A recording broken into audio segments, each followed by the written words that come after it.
I've never seen a diamond in the flesh. I cut my teeth on wedding rings.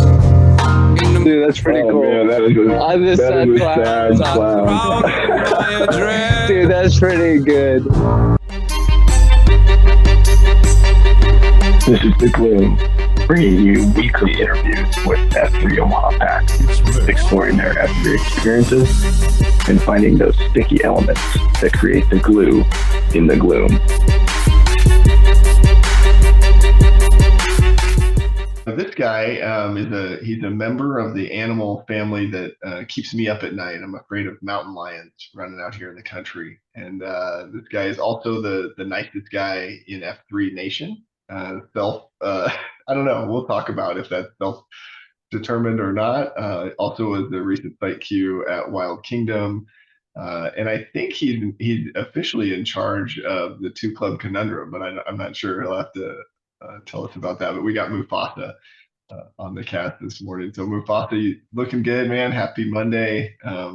Take us back to the beginning. Who EH'd you? What was your first workout like, and how they name you Mufasa? Yeah, so I appreciate it. Thank you, Plague. So originally, I'm from Philadelphia originally. So I was told about F3 through my brother, who was doing F3 out in Philly, and he started 2 weeks before I did. He started going to this workout that his buddy told him about, and one day he texted me. He's like, "Hey, you should check this out. I know they have something in Omaha. I don't know how big it is, but you should check it out." So I showed up at the Wild Kingdom on obviously on a Tuesday, and I remember pulling in. Tater Tot was the first guy I talked to, and I think I might have said, "Is this 3F or is this F3? I don't know what it is. I just know it's a workout site." And Tater Tot was like way more bubbly than I thought someone should be at 5 o'clock in the morning. And so we just got started, and he had, what was weird about it and what I thought was weird is we had these cinder blocks and then a giraffe stick. And later on, I would find out more what the giraffe stick was all about. But I was like, what the heck is my brother got me into? So, but I didn't know anybody in F3 Omaha, not one person. So I just got started, and that first day I was hooked. I mean, it was extremely hot and humid, and I got my butt kicked, but I loved it. I loved everything about it. I played baseball in college, and that reminded me of the team aspect that I was missing in my life, because everybody was rooting on your fellow teammates and player, and you wanted the best out of each other. And it's exactly what it reminded me of. And when I found out, I think Big One, he was there, and Tater Tot, when I found out they played baseball in college, we had that connection, and it just grew from there. And then later that night, I tweeted for the first time ever somebody, and I remember this guy saying all this crap about, we pick up the 6, and I'm like, dude, I don't know what the hell you're talking about. All I was asking is, it's supposed to rain tomorrow. Should I show up? And obviously, I didn't listen to the 5 core principles that morning with Tater Tot, because I was literally, it was like a deer in headlights. I didn't know what was going on. But obviously, you know who that person was that I was tweeting with, and that was you. Yeah. And you said you would pick up the 6, and I showed up to the worst possible second place you could go for a guy that hates to run. I went to this place at Regency, and I'm like, all we did was run. And I'm like, this is horrendous. And I still came back, and I was hooked. So, but how I got my name, my brother had told me that they're going to put you in the middle, ask you some questions. So I knew somewhat what was going to happen. So I tried to steer the conversation the way I wanted it to. Mhm. And I remember I just got done, I spoke to Tater Tot and Big One about baseball, and I just got done putting together a wiffle ball tournament that I've been doing here in Omaha for the last like 8, 9 years with some buddies here. And I kind of brought that up, but nobody cared about that. And I was like, I was kind of disappointed in the baseball players because I thought they would be like, oh my God, this is awesome. Call them curveball or something like that. Oh, But then they asked, how did I end up in Nebraska? And I said, oh, my wife is from here. And they said, well, how did you meet her? And I said, I don't want to answer that. And then they go, you got to answer that. And I said, well, my wife and I did an internship at Walt Disney World, and that's how we met. She came from the University of Nebraska, and I came from my college, and we went down there and we met, and I liked her more than she liked me, so that's why I moved to Nebraska. hmm. So once they heard Walt Disney World, we were at the Wild Kingdom, the Lion King, like the newer Lion King movie that came out. Mhm. They started throwing out names. First off, it was Snow White, Cinderella, Sleeping Beauty, and I know Wait Time was there, and he's like, no, don't name him a girl. So then it came to started talking about the Lion King, and they might have thrown out Simba, and it landed on Mufasa, and that's how it stuck. So That's awesome.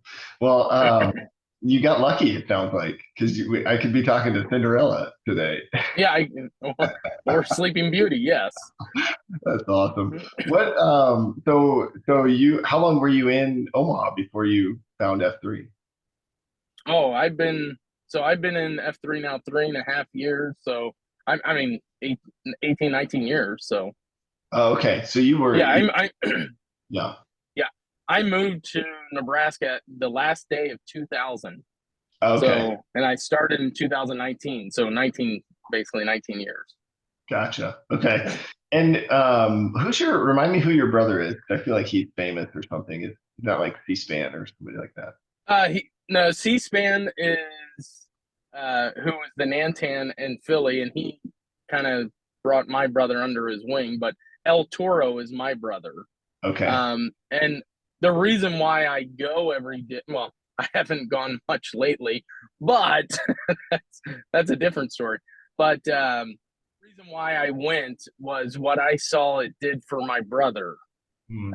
in Philly. And I was like, I can't be there for him, but I can be here with other guys and help them out. So that's what, getting into that, why I continue. That's the main reason. Yeah, that's awesome. And what about from like a fitness standpoint? So you mentioned baseball kind of growing up, and then wiffle ball, which there's some argue. I'm a baseball player as well, so I think baseball is the best sport, and some guys like soccer or whatever I don't know the thing with the goals or whatever that's called. But Yeah, I no don't. shot, But no shot. what was your fitness level like, or what's been your journey there? The first step. So it was non-existent until F3. So Okay. I mean, I mean, I don't know if I'm allowed to say this. I was in great shape in college, and then when I met my wife, I mean that's why she wanted me because I was in such great shape. Yeah. But then when I moved here, I was still working out. I was actually still playing baseball. We had our first child, then we had our second child, and then that was um, 12 years ago that I stopped playing baseball in an Mhm. adult league, and kind of from there it definitely went downhill because I wasn't doing anything. I hate to run. I'm a sprinter, not a runner. Mhm. So I just didn't do anything. I had a membership at the Y, never went. My kids would go. I would never do anything.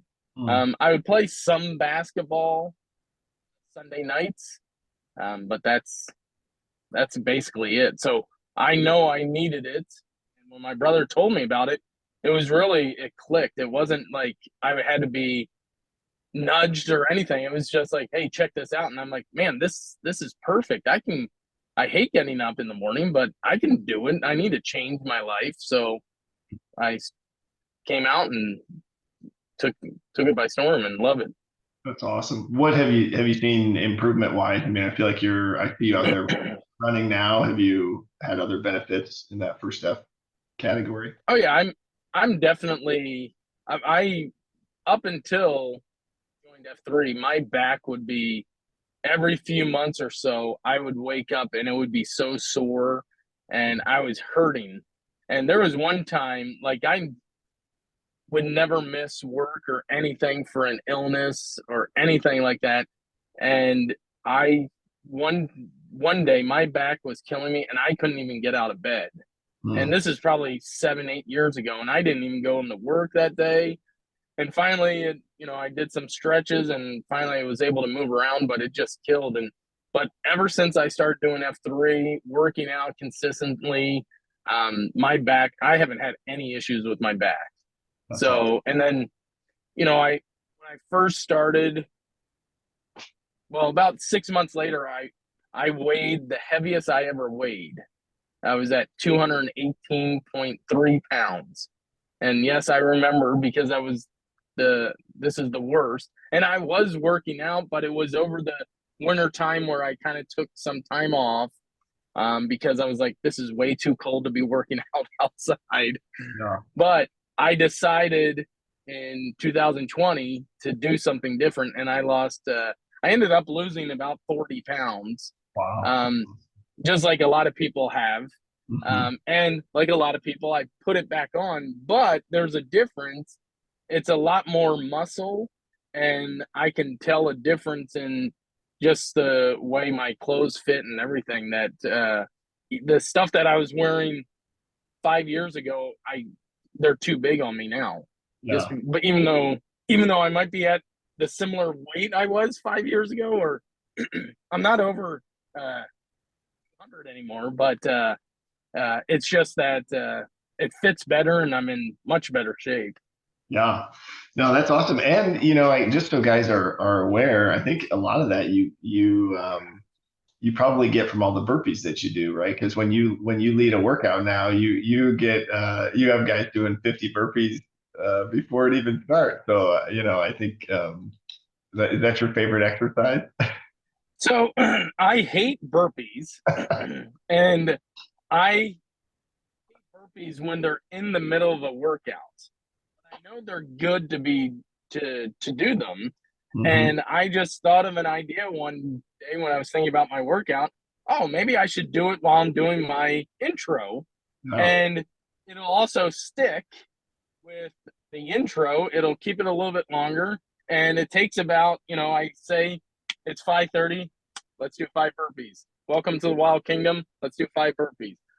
I'm Mufasa. I'm the Q. Let's do 5 burpees. I go through, and if you do it that way, they do the whole intro, so you don't miss it or anything, and you end up doing 50 burpees in the first 6-7 minutes of the workout.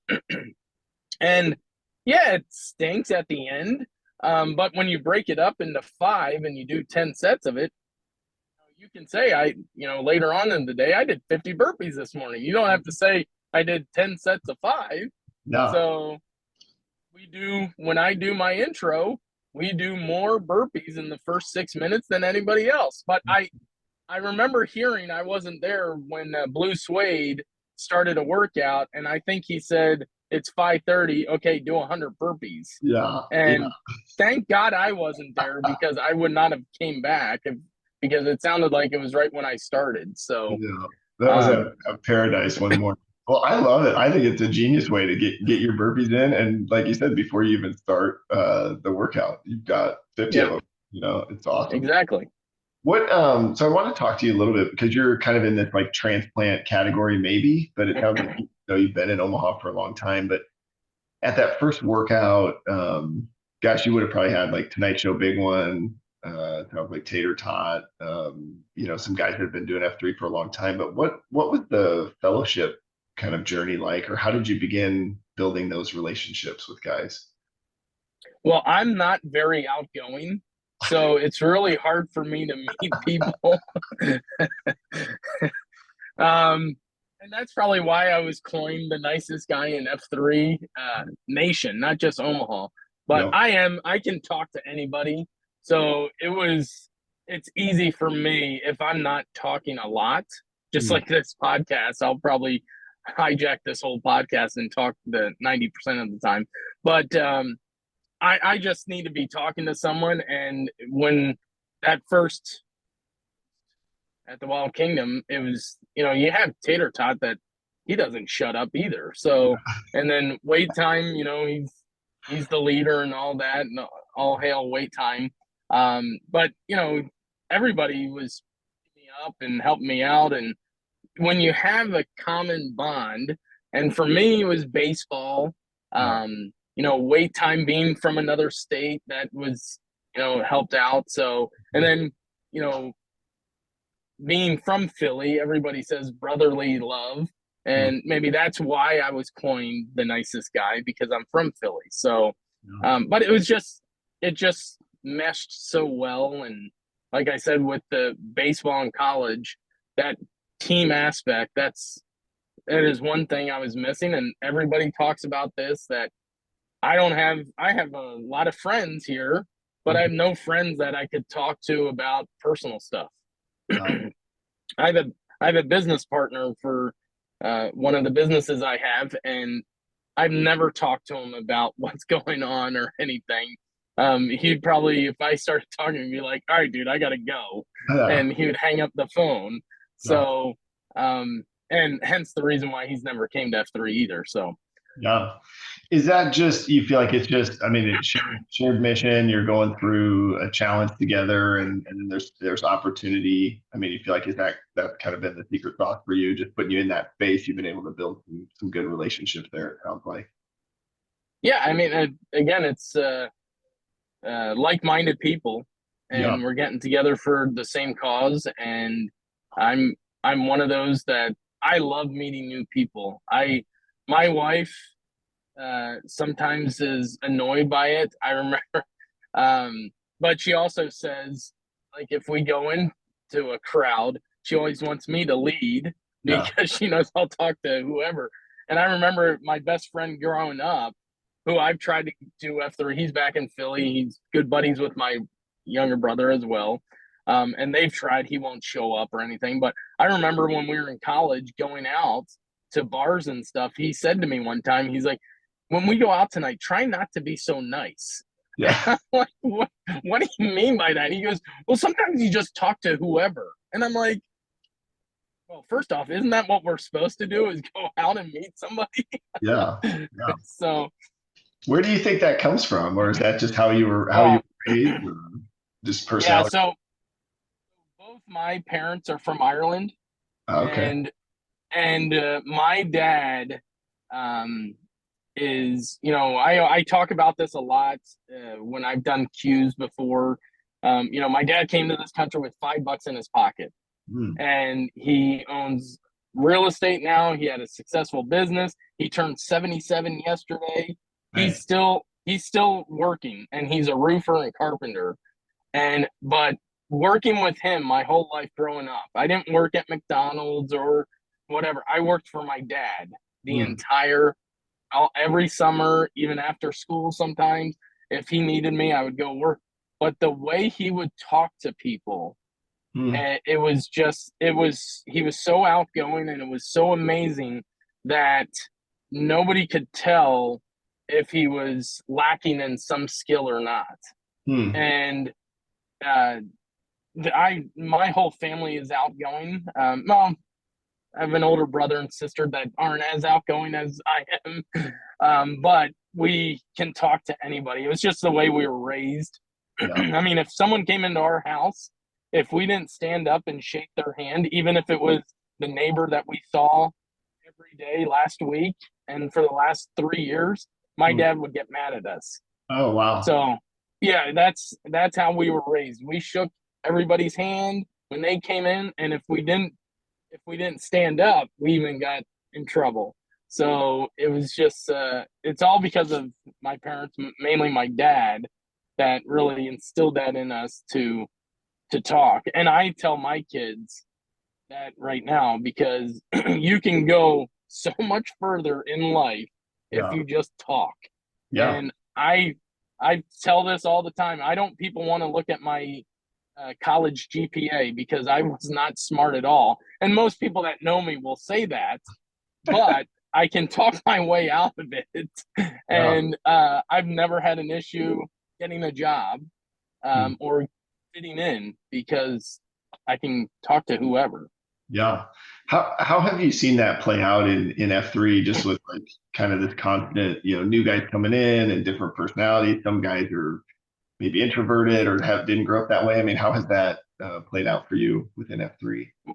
Well, Gator talked about this in his podcast, saying this is the time I'm only the nicest guy in F3 is when new guys come in. I am, and Blades of Glory always jokes about it, that I like flock to that new guy to become their friend. And again, it's probably because they don't know me and I can become their best friend before they find out who I really am. So, but I love meeting new people because you never know what their story is. And their story may be similar to my story. It may be similar to my brother's story. It may be, whatever it is. And I just love that. So when I go to a workout, the mumble chatter is my favorite thing. So the workout is great. I do it all. I will complain if we run a lot. That's why I don't go to, Barn Doors workouts anymore because he ran too much at the Wild Kingdom one time. But I love the mumble chatter part of it because it makes working out that much better. Yeah, for sure. So at what point do you feel like you were transitioned to like some more like accountability structure or like the shield lock piece for like from the second F perspective? Like what did it take to push you to go to that level of relationship with other guys? I mean, it probably day one. I mean, it wasn't really a transition. It was just I saw how they treated me, and I knew I needed to treat someone else that same way. And again, I can talk to anybody. It doesn't matter who they are. I can talk to anybody. So why change that when it's a new person coming to F3? I'm not going to change it. So I will flock to that person and talk to them. And then when I started bringing these of my own that showed up to F3, and then seeing how there was such a big spider web, like I brought Thomas. So Thomas's son and daughter are good friends with my son and daughter. So I got him to start coming out. And then he knew Roadhouse. He knew all these other guys.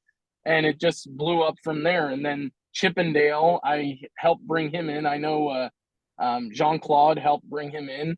But ever since I brought him in, he's known a ton of people as well. And it's that part is just, to me, is fun. And then, I would play basketball. Like I said, that was the only exercising I did. And I knew of Short Sale before. I knew him as Steve Menino, but I didn't know that he did F3 until, and I would see him sometimes playing basketball, but he was standoffish. He wouldn't talk to me. He wasn't as nice as I was. But then when we started doing F3 and I would see him, he actually opened up and he would talk to me. So,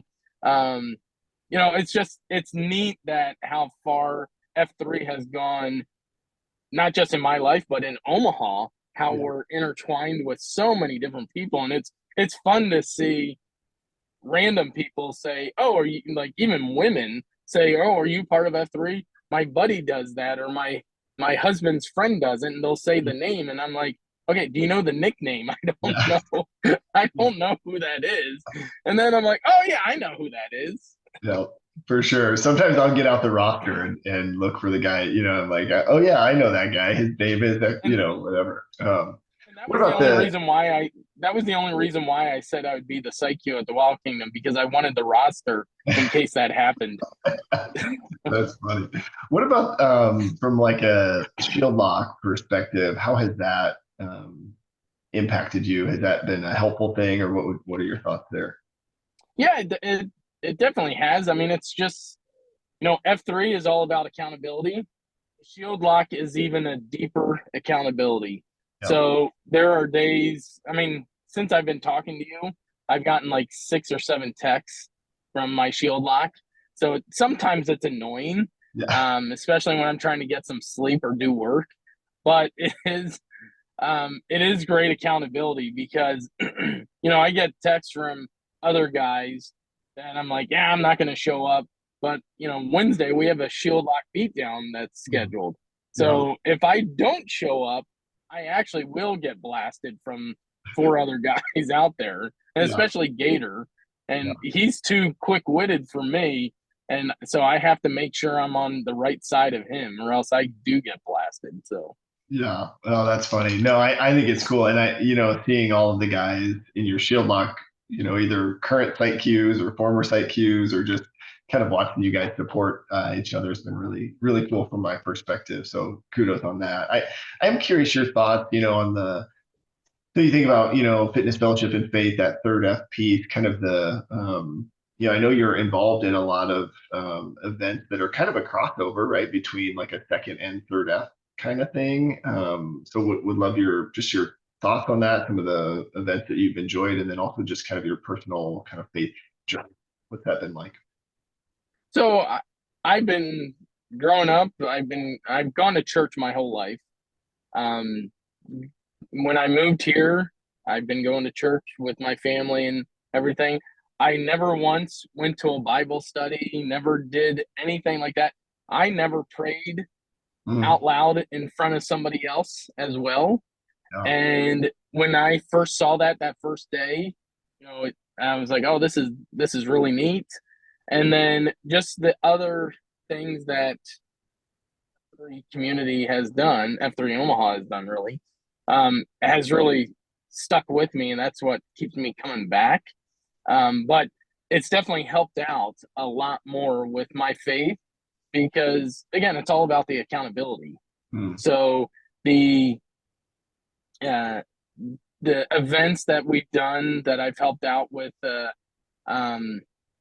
canned goods, when we do it through the CSOP or anything like that, I mean, I would bring canned goods to my church, and I love my church and all, but it felt like I was just bringing it and then I would leave, and it didn't feel like I was making an impact.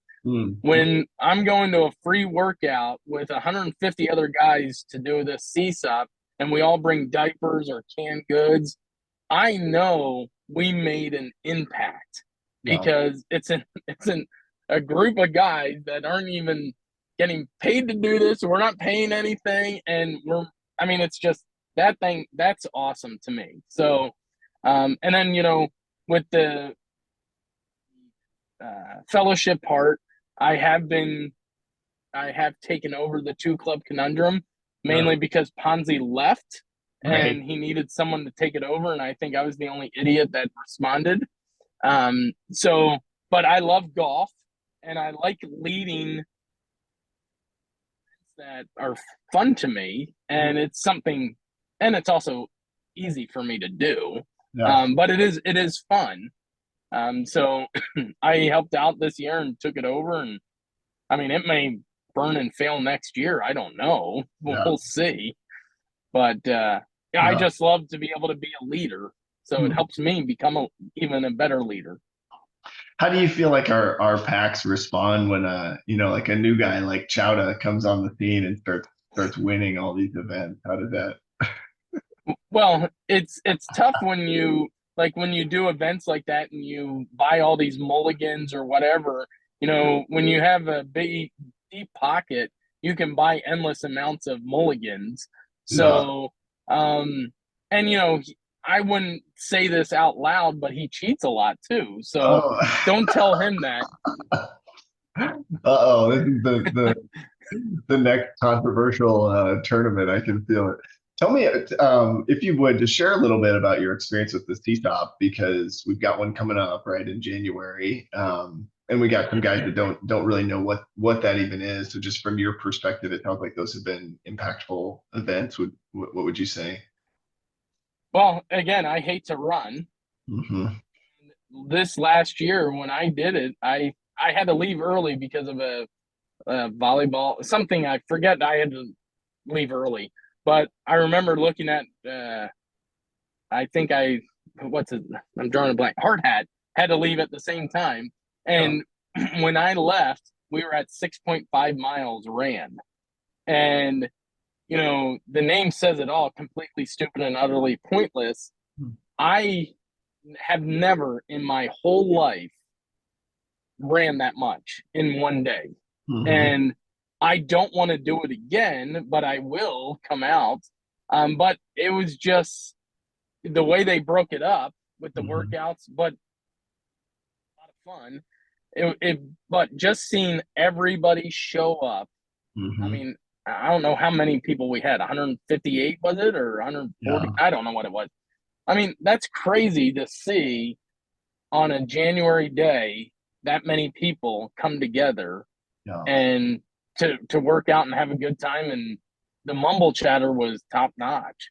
So tell me a little bit, we're a men's leadership group, right? So tell me a little bit about just your experience as a site Q, and then also kind of selecting a successor. What was that like for you? Well, I tried to, as a leader of the Wild Kingdom, I tried to set the standards of no running. And if you ran a lot, you were going to get banned. So that has stuck around. People understand that they can be banned now from sites for queuing. So I'm glad I was able to bring that to the forefront of F3 Omaha. And then, I brought Thomas out.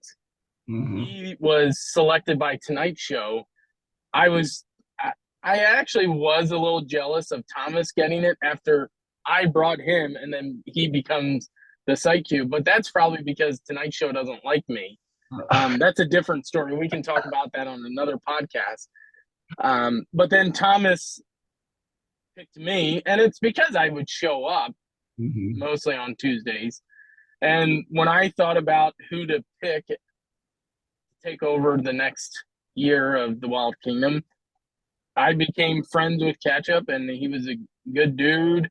And he would show up to the Wild Kingdom on a regular basis. He'd actually, I have a text, but when we did that little, Gator and I did that little thing where I came as Patrick Collins and got coined the Duke of Douchebag.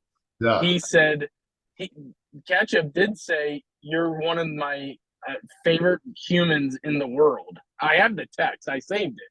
Nice. Because he didn't know what was going on. He just saw the video and he texted me. He goes, what the hell did you do today? And I told him that I dressed up as an FNG, and that's what he said. So because he was so nice to me, I thought he would be a great person to lead, and he has. He's done a great job, and I'm glad I picked him. So I actually picked him a long time ago because I didn't want someone else to pick him.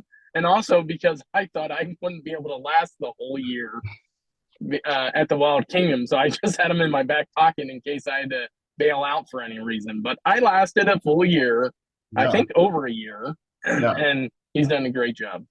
And you did submit a final year annual summary backblast, right? Well, let's put it this way. Excuse me. I handed out on my last day, which I don't think it's ever been done in the history of F3. Right. So I called up Dredd. He didn't answer my call or text or voicemail or email or, I think I sent him a couple other messages, but he never responded. But I'm pretty sure I'm the first person to hand out a backblast at the end of the workout on paper. Yeah. So I've never seen it done. I've never heard of it either. That was a really fun shovel path to be at. It's funny because I think it's interesting, right? I wonder how often that happens where we ask a guy to be a site Q before we ask the guy who brought him out. I don't know that we've ever kept track of that, but I'm sure it's happened more than just once. But I'm curious your thoughts or any advice you would have for site Q or even for an FNG. So for a site Q, I know Gator, he talked about this in his podcast, and I tried to have someone new every week. Mm-hmm. And so I thought that was good. I also tried to get people that didn't come to the Wild Kingdom Oh yeah. on like guys from Sarpy or east on the east side of town. So I try to get guys to come out. And the one way I started to do it is if you do Q, we're going to lunch. And I tried to make them pay, but they didn't usually pay. I had to pay my own way. But it was another way for that fellowship to get to know them a little bit better. So I did do that quite a lot of times this past year where people would queue that I didn't know, and then we'd go and have lunch later that week. So as an FNG, I tell all FNGs, if they ever need anything, to give someone a call or reach out. I like to reach out to the new guys just again to hear their story, because everybody has a story. People have said, "Oh, my story's neat." Everybody has a neat story. It doesn't matter who they are; they have a neat story. And when they say they don't, they definitely do. So there's so many things that people do or have done or went to where they went to college or whatever it may be. That's what I love. So, and having my parents be from another country, that's why I become buddies with Yodel and Miyagi, because they're here illegally and stuff. So I like talking to them. I mean, legally they're here. So. Oh man, it's always fun to just introduce the backlash from some of the things that people say on the show. So I'll be curious to know from your perspective. But what would you say is your story? So you kind of shared a little bit about your parents, but anything else within your story that you feel like maybe over the last few years through F3 you've gotten to kind of improve upon or share with other guys, or what would you fill that space? Well, and I talk about this. I do it every September 10th. If I queue, I talk about the reason why I do F3, why I come back, why I love it. September 10th, 2016, my younger brother, El Toro, they gave birth to their first child, Thomas Patrick. Unfortunately, 15 hours later, he passed away. And that was very tough on obviously our family, but very obviously tough on my brother and his wife. And my sister-in-law got help. She went to get counseling, went to get help. My brother, just like most men, we're strong. We can, we can last. He didn't need counseling, he said, until he found F3. F3 is his counseling. And the day before let me see here. The day before I showed up, I believe it was the first time he ever prayed. They asked him to pray, that he did the prayer at the end.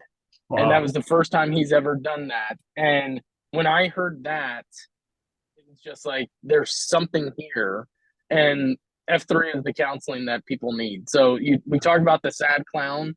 That's why I come out. I like to meet people and I like to know their story, because there might be something that I can help them with, because I can't be there for my brother. Typically on September 10th, I can't be there for him. I know it's a tough day for him. I can show up in Omaha, be there for somebody else that may need me, and whatever it may be. And I'm not a big hugger, but I've hugged more men in the last 3 years than I've hugged the previous 41 years. So that's awesome. Do you think, is that why? Because I think you are a guy that uses humor, right, to help us all kind of not take ourselves too seriously. Where does that fit in for you? Or because like some of it, it's I just love the reminder, like, because I can totally take myself too seriously and then get stuck in a rut. And when there's guys around that are just creating space to have fun or to, be a little more lighthearted. But where does that fit in for you from your perspective? And so, I mean, that goes back to my dad. I had red hair growing up. Okay. What A lot of happened? people don't exactly. It turned. I had red hair growing up. My kids are both redheads. I mean, it's vibrant. Yeah. But I had it growing up, and I remember in second grade, came home crying because they made fun of me. Mm. And I came in the door, and my dad was like, "What's wrong?" And I said, "Oh, they made fun of me." And he's like, "Who cares?" And I'm like, "What?" He's like, "Who cares? Make fun of yourself." And ever since then, I was like, "Oh, turn it around on them." Mm. And that's why I'm, I guess, an idiot the way I do things. I joke around a lot. I know when to be serious, Mm. but I know humor is one of the best medicines out there. Yeah. So it helps out so much. There's times where it's being, you need to be serious, but then there's times right after you're being serious, you need to laugh.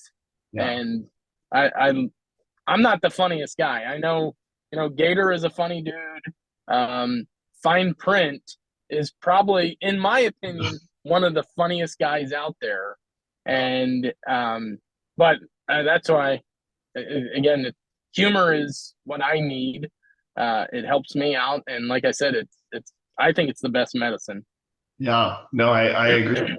What curious your thoughts too, because as you're, thinking about just creating space for other guys, to grow and to learn. You also mentioned your 2.0s, right? And so that's been something where I know you've been pretty closely involved, just bringing your kids out. And what's that experience been like, having your 2.0s come to? What my daughter loves it.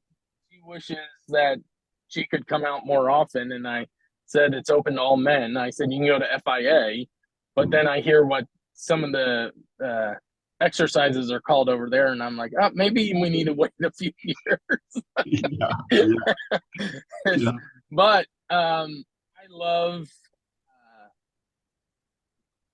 dealing with kids, yeah, and again, I'm not the I know I'm not the funniest guy out there. I'm an idiot half the time, but kids think I'm very funny. mhm, So I love doing 2.0 workouts because they think I'm hilarious. yeah, So because I don't care, I say whatever. And I love being able to work out with my kids and show them, somewhat of me leading, because I hope that, you know, will help them in the future. And I know it does, because when I started doing F3 about 8 months later, and that's, I guess it was probably 10 months later, that following summer, my daughter, Thomas's daughter, and two other friends started going to the park in the morning, and they called themselves G4. oh, And they nice, were doing they were doing their workouts, and they were doing workouts that we did. So the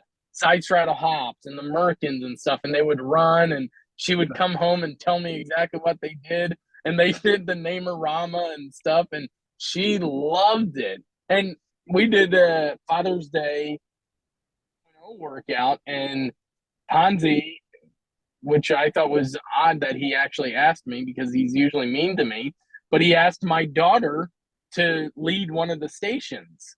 So because he had heard about their group. So the three other girls that were working out with my daughter came, and they ran that station that was at Aldridge. yeah, So showing that to my kids and being able to work out with them is just another way that I'm able to connect with them and show them what other guys are doing too, being leaders. So that's really cool. Yeah, I love that. It's really cool just to see guys interact with their kids too. Like, if you've been there, my daughter has now decided she doesn't want to come because she's only been going to make me happy, which is like, okay, well, maybe that'll change. But one other question for you is, I'm thinking about, just kind of this idea of kind of the four quadrants, right? Get right, live right, lead right, and leave right.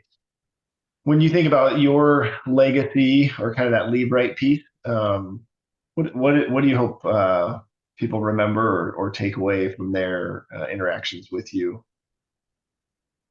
Well, first off, that I lived life to the fullest, Mm-hmm. and I want to be serious, but I don't want to be taken too serious.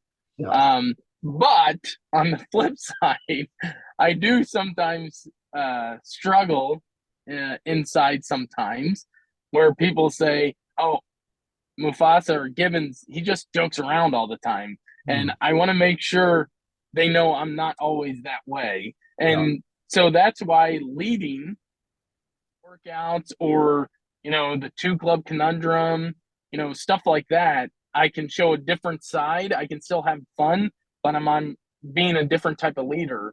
And I remember Ponzi saying when we were doing the two club, he was like, "Man, you really, I got sponsors and people to donate." He's like, "You really took this on," Yeah. and I think he was surprised that I wasn't a complete moron. Yeah. So, and maybe that's why he passed the flag to me to take over. But so that is the legacy I want to leave on, and that's why I want my kids to come out because sometimes I'm at home, I'm yelling at them, which I shouldn't be doing, but I'm yelling at them because they're on their phones too much, or playing the game too much, or got to come up for dinner, or whatever it may be.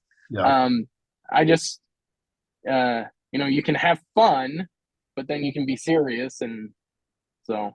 Yeah, no, I like that, and I've been trying to learn how to do that. It's an interesting kind of harmony between when to be serious and when not to be. So I like that. And as you're thinking about that, how could we be praying for or encouraging you now, or when we see out there in the gloom? Where do you feel like you need encouragement today?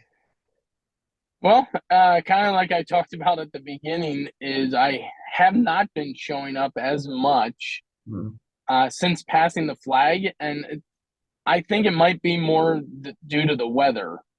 And since we have grown bigger and bigger and bigger, we are losing touch with people that don't show up as much anymore that were showing up. Because I remember there was a period of time a couple of years ago where I hadn't shown up for a couple of weeks, and Wait Time, Tonight Show, and Tater Tot reached out to me. And I think you did too. Sorry about that, Plague. You did too. Just saying, "Hey, brother, just checking on you. I hadn't seen you in a while." And I think that can be somewhat of a curse, getting so big in F3, Omaha at least, because we won't know, who Mufasa didn't show up, or Plague didn't show up today. I wonder where he's at. So that's one thing I've been maybe struggling. Now I have traveled quite a bit the last month and a half. So like last week I was gone for three days, but I did show up on Saturday. Today I didn't show up just because I didn't show up. Tomorrow I'm not going to show up because it's supposed to rain. I'm like Chucky. I melt in the rain.